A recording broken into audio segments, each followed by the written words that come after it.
Ang high in uric acid kasi ako, guys. Tapos, fatty liver din ako. So, may mga isda na bawal sa akin. Kasi bawal sa high in uric acid.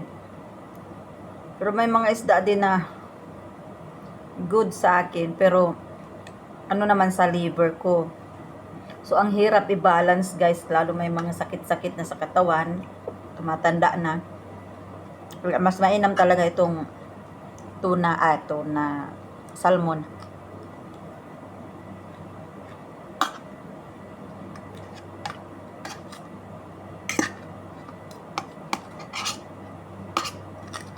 Itong salmon, walang bawal-bawal yan.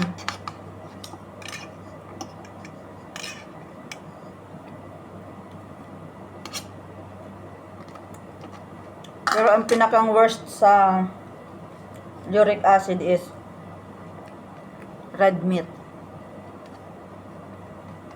Totoo yun, guys. Ako kasi, kahit kunti lang kinakain kong red meat, mas di ko naman maiwasan. Nagtikim lang ako, lalo sa niluluto ko, nagtikim lang ako. Umiiyak talaga ako. Lalo sa umaga, pagkagising ko, kaya sobrang sakit talaga ng talampakan ko. Very worst yan sa uric acid eh. Number 1 ng kalaban.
Dati, guys, ang sama ko sa katawan ko. Very bad habit, healthy habit ako eh. Kahit vegetable salad din ako kumakain. Puro ako noodles, yung instant noodles, mga chicheria.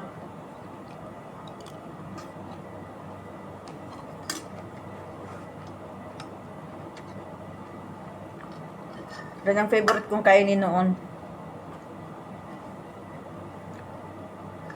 Pero ngayon hindi na. Pero talaga sa totoo, guys, hindi ako mahilig sa matamis. Titikim din ako pero hindi yung talagang ano.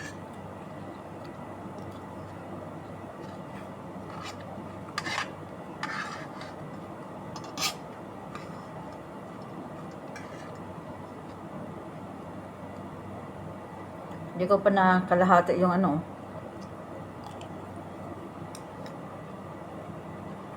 Isang hiwa ng salmon. Pinapak ko muna yung salad.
Meron pa akong lemon water, guys.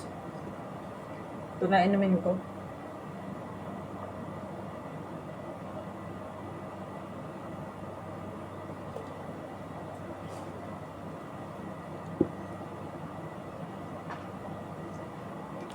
At dati guys talaga, hindi ako mahilig sa tubig.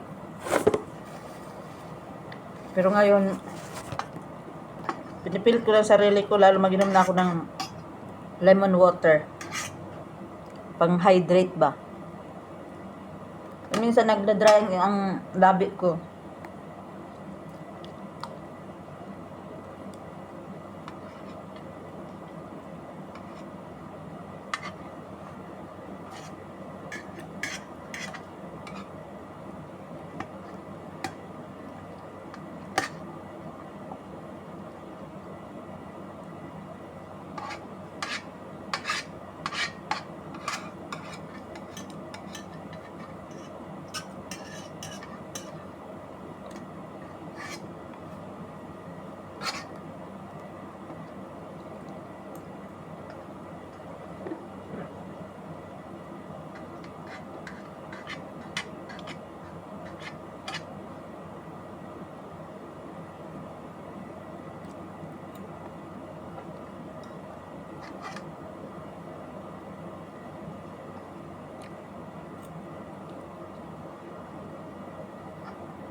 Sarap ng salmon, guys.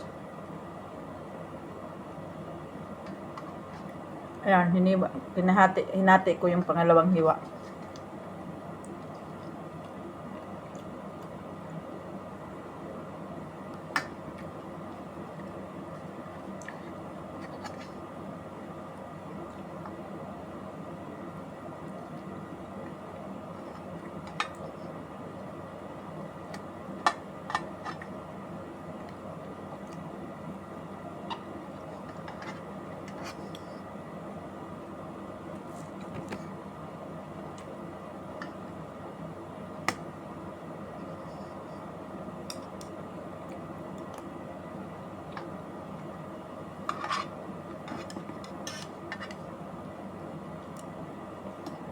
Busog na ako, guys.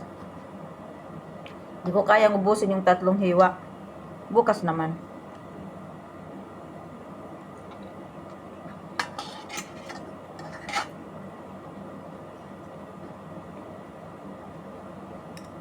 Isa't kalahati lang.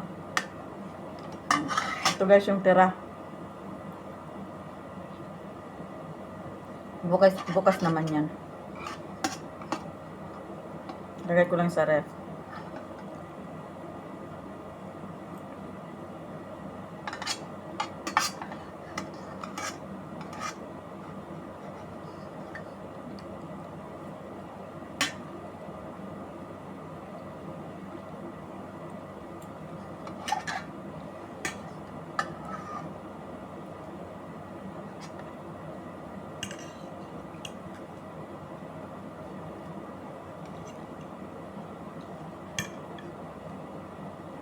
Opa. So, bye-bye guys. Busog na ako. Ang init ng green tea ko.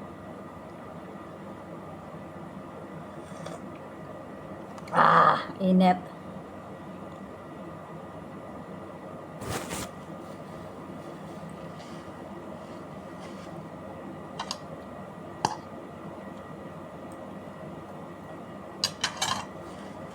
Babus. Ingat-ingat. God bless all. Thank you for watching.